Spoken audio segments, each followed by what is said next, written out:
আজকে এখানে যে মূল প্রবন্ধ উপস্থাপন করেছেন তার এই মূল বক্তব্যে তিনটা ইম্পর্টেন্ট জিনিস উল্লেখ করা আছে। প্রথমে হচ্ছে চাহিদা উদ্ধার, উৎপাদনশীল সংস্কার এবং নতুন অর্থনীতি।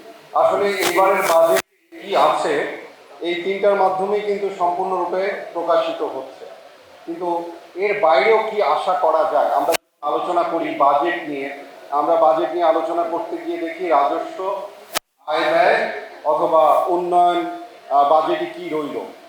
মানে আমাদের আমরা জনগণ যখন প্রশ্ন করি আমরা আসলে বাজেটে কি চাই, আমরা আসলে বাজেটে কিছু কিছু নীতি নির্ধারণ বা ভবিষ্যতের নীতি কিন্তু দেখতে চাই। এবং সেই নীতিগুলোর জায়গা থেকে যদি আমি বলি, আমি যদি উন্নয়ন সহযোগীর পার্ট থেকে প্রসঙ্গ তুলি, তাহলে কিন্তু আমরা কিছু নতুন নীতির জায়গা দেখছি, অন্তর্ভুক্তির জায়গায় দেখছি। কারণ আমাদের এই অর্থনীতিকে, এই বছরের বাজেটকে অনেকেই মানবিক বাজেট বলেছেন, অনেকে অন্তর্ভুক্তির বাজেট হিসাবে বলেছেন। তো এই মানবিক এবং অন্তর্ভুক্তির বাজেটগুলোই কিন্তু আমাদের উন্নয়ন সহযোগী। আমি ইউএনডিপির ন্যাশনাল কনসালটেন্ট হিসাবে বলতে চাই যে আমরা এইবারের বাজেটে অনেক বেশি অন্তর্ভুক্তি দেখি কৃষকের জন্য, আমাদের পরিবারের জন্য, এবং বিভিন্ন কাঠামোগতভাবে অন্তর্ভুক্তি হচ্ছে, যার সুফল হয়তো আমরা সামনে দেখতে পাব। কিন্তু আরেকটি দিক আমার কাছে মনে হচ্ছে যে বারবারই এই জায়গাটা থেকে আমরা অনেক দূরে থেকে যাচ্ছি, সেটা হচ্ছে ঝুঁকি ব্যবস্থাপনা। আমরা গতকালকে দিনেই কিন্তু একটা ঘটনা দেখেছি, ভেনেজুয়েলায় পরপর দুবার ভূমিকম্প হলো এবং সেই দেশটার ঝুঁকি নিয়ে, মানে এই যে আমরা অর্থনৈতিক ঝুঁকি, আমাদের এই অর্থনৈতিক ঝুঁকি আসলে কিছু আমরা এই বাজেটে দেখতে পাইনি। আমরা হয়তো মৌলিকভাবে আমরা দেখেছি যে সংস্কার বা সামনের দিকের কিছু পদক্ষেপ, কিন্তু বা যে কোনো আমাদের এই যে প্রাকৃতিক ঝুঁকির জায়গায় কিন্তু সরকার এই মুহূর্তে হয়তো সেই ধরনের কোনো দেয়নি। আমি আশা করি যেহেতু এখানে আমাদের মাননীয় এমপি মহোদয়রা আছেন, তাদের মাধ্যমে ভবিষ্যতে এই ধরনের নীতিতে কিন্তু অন্তর্ভুক্তি আসা প্রয়োজন। দেশের সার্বিক অর্থনীতির কথা যদি বলি, এই যে হাওড়ে হঠাৎ করে বন্যা হলো, আমাদের যে কৃষকগুলো 1000 টন হয়তো ধান উৎপাদন পেতেন, সে কিন্তু 300 টনের বেশি পাচ্ছেন না, 300 মেট্রিক টনের বেশি পাচ্ছেন না। এই যে কমতি হলো, এই জায়গাটার রিকভারি কিভাবে হবে? হ্যাঁ, সেই জন্য আমি আজকে প্রাকৃতিক বিপর্যয় হোক অথবা অর্থনৈতিক বিপর্যয় হোক, যে কোনো জায়গায় সরকারের এই ভবিষ্যৎ নীতির অন্তর্ভুক্তি প্রয়োজন বলে আমি মনে করি, এবং আমি সেটা আমি এখানে রিকমেন্ডেশন দিতে চাই। কারণ দেখেন, বাংলাদেশের মতো তৃতীয় বিশ্বের দেশে যে কোনো দুর্ঘটনা ঘটলেই আমরা সরকারের দিকে তাকিয়ে থাকি, যে বন্যা হয়েছে সরকার দেখবে, বড় দুর্ঘটনা হয়েছে সরকার দেখবে।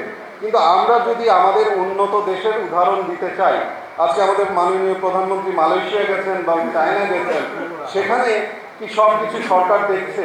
না, সেখানে এই ঝুঁকি ব্যবস্থাপনার মাধ্যমেই, ইন্স্যুরেন্স মেকানিজমের মাধ্যমেই কিন্তু এইটা পরিকল্পিতভাবে সরকারের এই যে ঝুঁকি ব্যবস্থাপনাটা লেভারেজ হয়ে যাচ্ছে টু প্রাইভেট সেক্টর।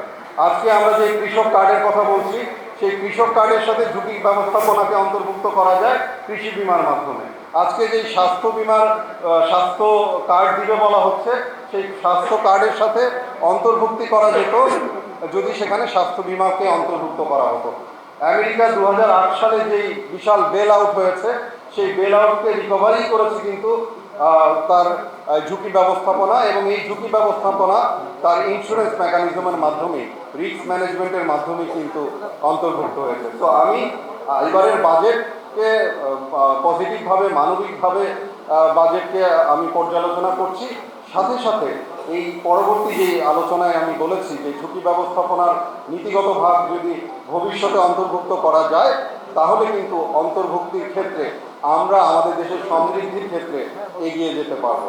আর পরিশেষে একটা জিনিস আলোচনায় আসে বারবার, যে আমাদের প্রচুর সিস্টেম লস হয়, এবং এখানে আমাদের একজন আমাদের শিক্ষক মহোদয় কিন্তু সুন্দর করে বলেছেন যে আমাদের ইথিক্স অ্যান্ড গুড গভর্নেন্সকে যদি আমরা এনশিওর করতে পারি, তাহলেই কিন্তু আমাদের দেশের এই যে সিস্টেম লসগুলো হচ্ছে সেই সিস্টেম লসগুলো রিকভারি হয়ে যাবে। ফ্যাসিবাদী প্রধানমন্ত্রী এবং তার ফ্যামিলির গুণগান গান গাওয়া হচ্ছে, কবিতা পড়া হচ্ছে, এই ধরনের বিভিন্ন জিনিস করা হয়। তো আমার মনে হলো যে এই দেশের অর্থনীতি তাহলে আসলে কোথায় যাবে? এই দেশের অর্থনীতি তো ওই জায়গায় যাবে যেখানে আপনারা দেখতে পাবেন যে ওই কোনো সমালোচনা নাই, কিছু নাই। তো সেখানে শুধু বন্দনা চলছে, পূজা হচ্ছে, নয়তো উপাসনা চলছে। সেখান থেকে আমরা গত 24শে জুলাইয়ে একটা প্রোগ্রাম ফ্রিজে করে নেন আইসা তো তারা আমরা বলে পাগল হয়ে গেছে। আমরা গত জুলাইয়ে ফ্যাসিবাদ মুক্ত হয়েছে আলহামদুলিল্লাহ। আমরা গত ভাই বছরের নির্বাচিত সরকার পেয়েছে এবং এমন একজন সরকার প্রধান পেয়েছি আমাদের মাননীয় প্রধানমন্ত্রী, যার পেসের সাথে মনে অন্য মন্ত্রীরাও সবাই তাল মিলিয়ে চলতে পারছেন না, অন্য সংসদরা তাল মিলিয়ে চলতে পারছেন না।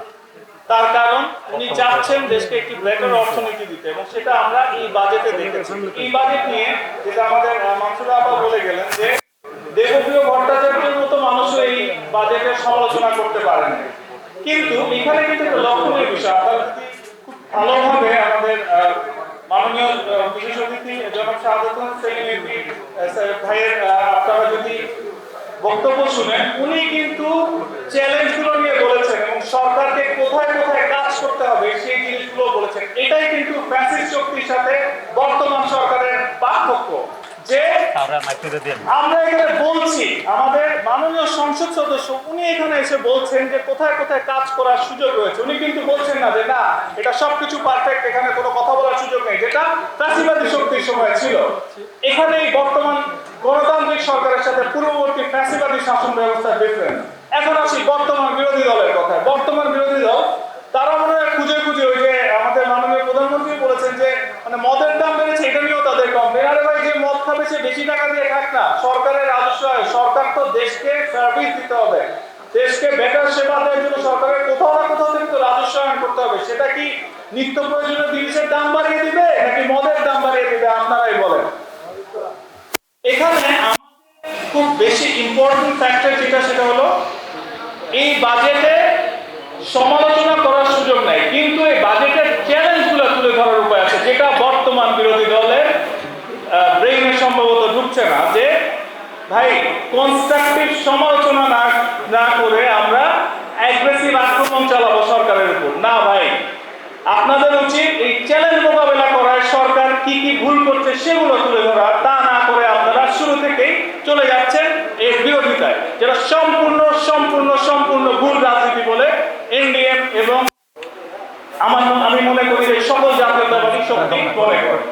এখন আমরা এনডিএম এর পক্ষ থেকে কতগুলো প্রস্তাবনা দিয়েছি, যার প্রথমটা হচ্ছে যে একটা উন্মুক্ত বাজেট ডেলিভারি ড্যাশবোর্ড চালু করা, যার মাধ্যমে জনগণ দেখতে পাবে যে কোথায় কোথায় কি কি প্রণোদনা দেওয়া হচ্ছে। এই জায়গাগুলোতে কিন্তু জনগণের সামনে জবাবদিহিতা সৃষ্টি করা হবে, যেটা পূর্ববর্তী ফ্যাসিবাদী আমলে ছিল না। একটা industrial revival task force, industry ধসে পড়েছে, ফ্যাসিবাদী সরকার দেশকে ধ্বংস করে দিয়েছে, দেশের অর্থনীতিকে ধ্বংস করে দিয়েছে। এই জায়গায় টাস্ক ফোর্স গঠন করে এই যে কোথায় কোথায় কি সমস্যা হচ্ছে বিজনেসের, সেগুলোকে আবার রিভাইভ করার জন্য কি কি করা যায় সেগুলো আবার টাস্ক ফোর্স গঠনের মাধ্যমে অর্থনীতিকে চাঙ্গা করার একটা তৈরি করা। এরপরে ৬০,০০০ কোটি টাকার প্রণোদনা তহবিলের কঠোর সুশাসন নিশ্চিত করা। পূর্ববর্তী সরকারেও কিন্তু জবাবদিহিতা ছিল না, তারা যেভাবে খুশি টাকা খরচ। এখন জবাবদিহিতা থাকুক, সরকারের জবাবদিহিতা আমরা সরকারের অংশীদার হিসাবে আমরাও চাই।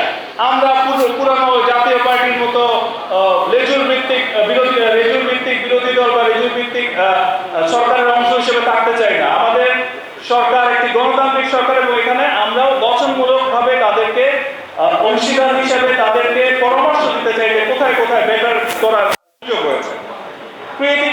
ক্রিয়েটিভ ইকোনমি ডেলিভারি ইউনিট স্থাপন করা, যেখান থেকে আপনারা যেমন আমরা একটা বলেছি যে আপনার পর্যটন শিল্প বাংলাদেশে বিশালভাবে বিকাশ করতে পারবে। আমরা পার্শ্ববর্তী দেশ শ্রীলঙ্কা, মালদ্বীপ কত এগিয়ে গিয়েছে, কিন্তু আমাদের দেশে পর্যটন নিয়ে কোনো সরকার কখনো চিন্তা করে না। এই সরকারের সময় আছে ইনশাআল্লাহ যে তারা একটা ক্রিয়েটিভ ফোর্স গঠন করবে, যেখানে এরকম পর্যটনের মতো যে জায়গাগুলো অবহেলিত আছে